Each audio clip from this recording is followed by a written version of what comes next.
శ్రీమాత్రే నమః. అందరికీ శుభోదయం అండి.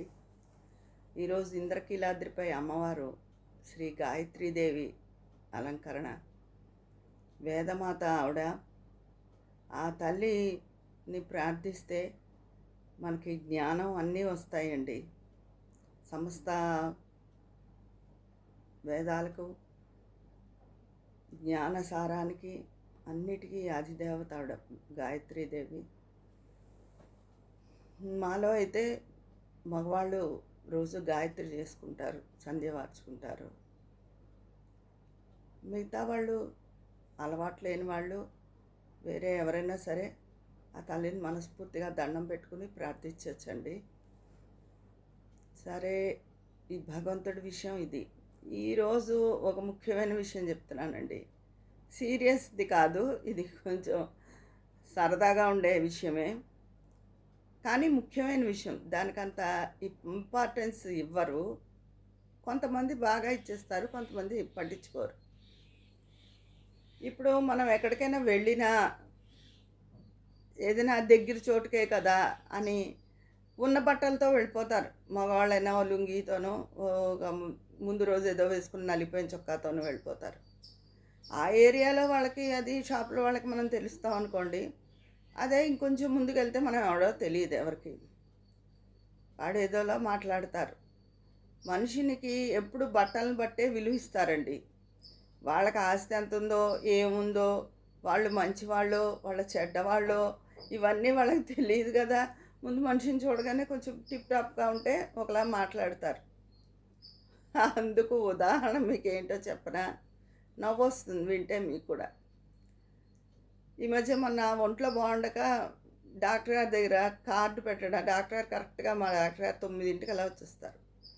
7:30కి పెట్టి మనం 8:30, 8:40కి వెళ్ళామనుకోండి, 10 నిమిషాలు ఆయన వచ్చేస్తారు. మంది ఒకటో కార్డో రెండో కార్డో అవుతుంది, వెంటనే చూసేస్తారు. అసలు అయినా మా డాక్టర్ గారు మాకు 30 ఏళ్ళ నుంచి అలవాటు. అందుకని నర్సులావు ఒకవేళ డాక్టర్ గారు నన్ను చూసినా, మమ్మల్ని ఎవరైనా చూసినా రమ్మని అంటారు. కానీ నా వెనకాల వాళ్ళు తిట్టుకుంటారు కదండి, ఇప్పుడు వచ్చింది వెళ్ళిపోతుంది అని. అందుకని నాకు అలా ఇష్టం ఉండదు. వాళ్ళు ఏవో జ్వరాలతో ఉంటారు, బాధలతో ఉంటారు, ఎదురు చూస్తూ ఉంటారు. ఈవిడ రాగానే వెళ్ళిపోయింది అనుకుంటారు, ఎవరు వెళ్ళినా, పిల్లలు వెళ్ళినా, ఎవరైనా. అందుకని కార్డు ముందు పెట్టేస్తాం, అప్పుడు సమస్య ఉండదు కదా. పెట్టేస్తే మనం మామూలుగా వెళ్ళినట్టే అవుతుంది. వాళ్ళు మనకి అవకాశం ఇచ్చారు కదా అని దాన్ని అలా వాడేసుకోవడం ఇష్టం ఉండదు నాకు. కార్డు పెట్టేసాం అనుకోండి, గొడవ ఉండదు. అందుకని డాక్టర్ గారు రమ్మంటే వెళ్తే వెనకాల వాళ్ళు తిట్లన్నీ మనకే వస్తాయి. అందుకని మా వారిని కార్డు పెట్టేందుకు చెప్పొచ్చు. ఇదేంటంటే కార్డు పెట్టేయడానికి వెళ్ళారు 7:30కి. లుంగీతో ఉన్నారు ఆయన, ఏదో వర్క్ చేసుకుంటూ. ఓ షర్టు, ఆ షర్టు కూడా కొంచెం నలిగిపోయింది. వెళ్ళేటప్పుడు కొంచెం తలదూకు వెళ్ళండి అంటే, నా ఎప్పుడు మా వారు ఊతపదం ఒకటేనండి. అంటే ఉంటే ఉండొచ్చుగా పని ఎక్కువ. నా పని ఉంది, నా పని ఉంది, నా పని ఉంది అంటారు. ఎప్పుడూ అదే మాట మాట్లాడతారు. నేను అదే అంటాను, అందరికీ పనులు లేకుండా ఖాళీగా ఉంటారా? మాట్లాడితే పని ఉండదు, పని ఉంటుంది, పని ఉంటుంది అంటారు అని కూడా మా ఇద్దరికి గొడవలు అవుతూ ఉంటాయి. అలాగే వెళ్ళిపోయారు, బైక్ మీద వెళ్ళిపోయారు. వెళ్ళిపోయి కార్డు పెట్టేసి వచ్చారు. ఆ వచ్చింది తీసుకున్న నర్సు, కొత్త నర్సు, నైట్ డ్యూటీ నర్సు. ఈయన తెలియదు. పాత వాళ్ళైతే అందరికీ ఈయన తెలుసు. పాత వాళ్ళు కాసేపు 9 అయ్యాక వస్తారు. ఆ నైట్ డ్యూటీ నర్స్ తీసుకుంది, వచ్చేసింది. ఆ అమ్మాయికి నేను తెలుసు, ఈయన తెలియదు కానీ నేను తెలుసు. తర్వాత వెళ్ళినప్పుడు నన్ను దింపడానికి కోర్టుకు వెళ్తూ నన్ను దింపారు. దింపినప్పుడు చూసింది. ఆయన అక్కడ లోపల దాకా వచ్చి, సరే వెళ్తున్నాను నేను, ఏమన్నది ఫోన్ చెయ్యి, జాగ్రత్తగా ఆటోలో వెళ్ళిపో అని చెప్పారు. చెప్తుంటే చూసింది. మీరు ఏమైనా ఇందాక వచ్చారా అని అడిగింది. వచ్చి కార్డు పెట్టాను కదా అన్నారు ఈయన. నాతో అంటుంది, మీ వారా?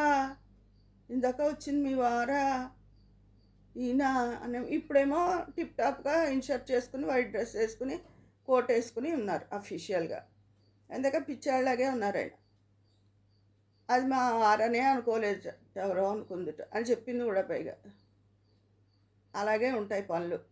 బయట మనం అలా అని బోల్డ్ బట్టలు కొనేసుకుని ఆర్భాటంగా కనపడమని కాదు. మనం బట్టలు కొనుక్కోకుండా ఏమి ఉండవు, మనం బట్టలు లేకుండాను ఏమీ ఉండవు.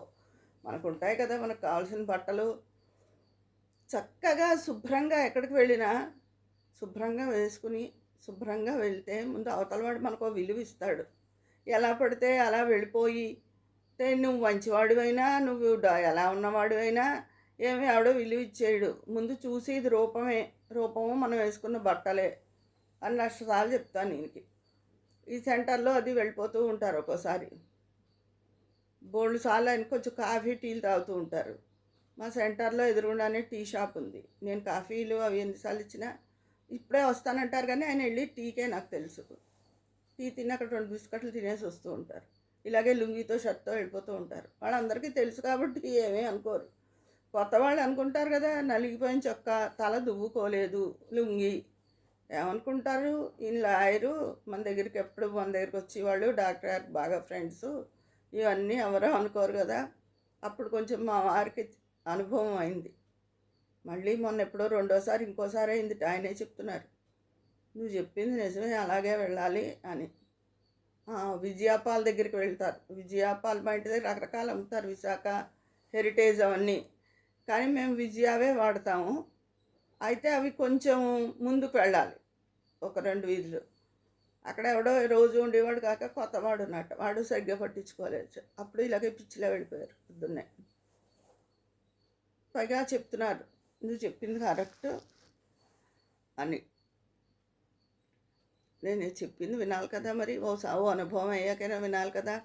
ఇవాళ నేను చెప్పే విషయం పెద్ద గొప్ప టాపిక్ కాదు, పెద్ద విషయము కాదు, కానీ సూక్ష్మంగా ఆలోచిస్తే అది పెద్ద విషయమే.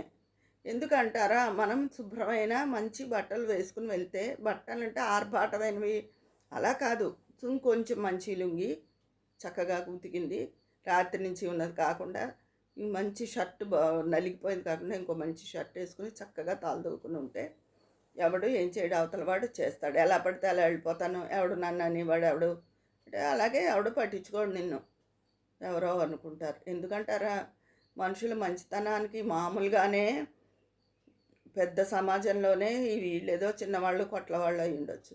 సమాజంలోనే ఈ రోజుల్లో మనిషి లుక్కుకి ఇప్పుడు కారు మీద వచ్చాడా అన్నదానికి, వాళ్ళు వేసుకునే బట్టలను బట్టే వాళ్ళకి విలువండి.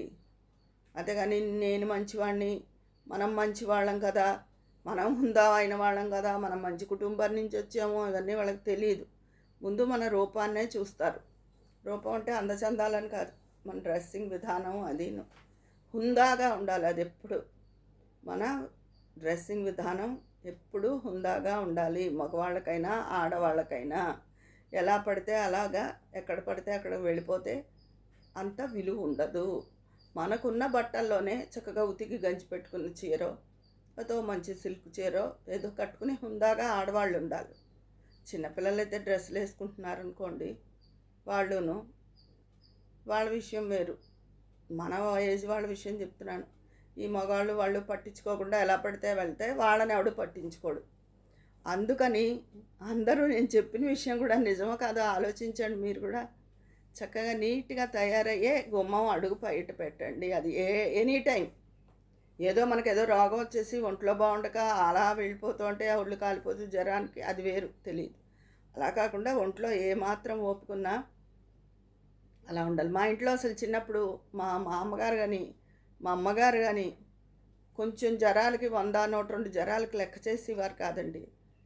సాయంత్రం పొద్దున్నే ఎలాగ స్నానం అవి ఉంటాయి, సాయంత్రం ఎంత ఓపిక లేకపోయినా మొహం కడుక్కుని మళ్ళీ జడ వేసుకుని శుభ్రంగా ఉండాలి. అదే చెప్పి వాళ్ళు అలాగే ఉండేవారు. నన్ను కూడా నాకు అదే చెప్పారు మా అమ్మగారు, ఎలా పడితే అలా ఉండకూడదు చక్కగా. అప్పుడు నీకు కూడా మనసుకి తెరిపిగా ఉంటుంది. ఆ నీరసంతో ఆ జిడ్డు మొహంతో అలాగే పడుకుంటే ఇంకా ఓపిక లేనట్టు ఉంటుంది. ఒక్క అడుగు వేసి బాత్రూమ్కి వెళ్ళి కాస్త మొహం కడుక్కుని జడ వేసుకో, లేకపోతే నేను వేస్తాను, అప్పుడు నువ్వు రిలీఫ్గా ఉంటుందని మా అమ్మగారు చాలాసార్లు చెప్పేవారు నాకు. ఎప్పుడు చిన్నప్పుడు ఇంత ఇప్పుడున్నంత ఓర్పు అది ఉండదు. పర్వాలేదమ్మా, ఎలా ఉంటే ఏంటి అలా అని, దాన్ని బాగుండపోతే ఇదిగా ఉండమంటావా అంటే కాదు, ఆ బాగుండపోవడం అన్నది కూడా తగ్గుతుంది అని తర్వాత అనుభవపూర్వకంగా కూడా నాకు కూడా అది నిజమే అని బాగా తెలిసింది. మా ఇంట్లో అలాగే ఉండేవారు. మా అమ్మగారు, మా నాయనమ్మగారు, మా అమ్మమ్మగారు వాళ్ళంతా అలాగే ఉండేవారు. ఏమాత్రం పిసరు ఓపిక ఉన్నా అలాగే పడుకునేవారు కాదు. చక్కగా సాయంత్రం మాట మొహం కడుక్కుని మళ్ళీ జడ సరి చేసుకుని అప్పుడు పడుకునేవారు, అంతే. వాళ్ళు పడుకునేది తక్కువేలేండి. ఎప్పుడు తిరుగుతూనే ఏదో పని చేస్తూ, తిరుగుతూ అలాగే ఉండేవారు. హ్మ్. అలా అంటే వాళ్ళందరికీ బోలెడంతమంది మనుషులు పెట్టుకునే స్తోమతున్న మనుషులే. ఇదండి నేను ఈరోజు చెప్పే టాపిక్. మీరందరూ కూడా ఆలోచించి కామెంట్ సెక్షన్‌లో మీ అభిప్రాయం నాకు తెలియజేయండి మరి. ఉంటాను. మీ విజయ పన్నాల మరియు మీ ఫ్రెండ్.